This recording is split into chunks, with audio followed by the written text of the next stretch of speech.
Well, the Greens leader, Adam Bandt, made a bit of an announcement today. Of course, the whole nation was waiting with bated breath. He allocated portfolios to the Greens pollies, their front bench. I think they all get a job. But he started calling them shadow ministries now. They're shadow ministers in the Greens. You've got to laugh about this, don't you? Or should we be very afraid? Because the reason he's saying this is he's suggesting that the Greens might end up in government, in coalition with the Labor Party. So they're now shadow ministers. And I'm certain the Labor Party loves that, don't they? The Greens highlighting how influential they might be in a Labor government. Remember when Bob Brown got Julia Gillard to break her carbon tax promise? Anyway, there's another little interesting bit or two in this list of Greens portfolios that I thought was pretty funny. One was the shadow portfolios for the leader himself. It's not called global warming or climate change, it's climate emergency. These people.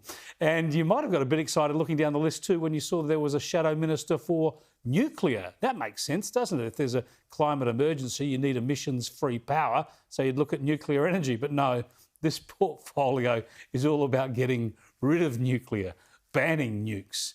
Guess there isn't such a climate emergency after all.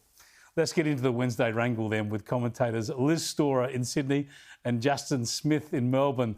Thanks for joining us again. Liz, does the idea of a Greens MP being a shadow minister fill you with mirth or fear? Terrifying. I will not sleep tonight, guys. This is not good.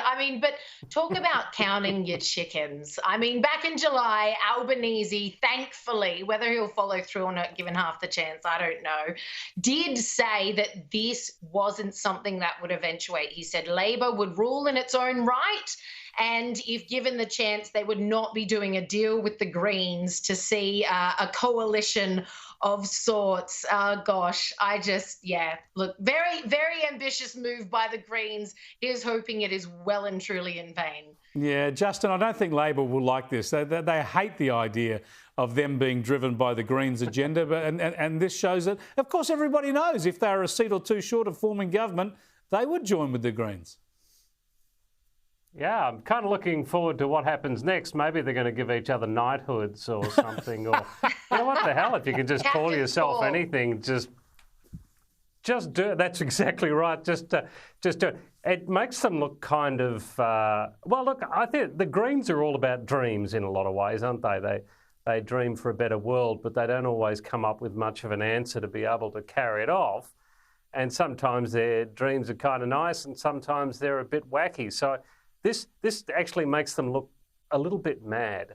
I think they might. I think they might get. They should reconsider. A little bit mad. I think they might be upstaged by someone like Zali Steggall, who might call herself the shadow minister for the climate catastrophe. Why stop at emergency? Talk it up a bit, you guys.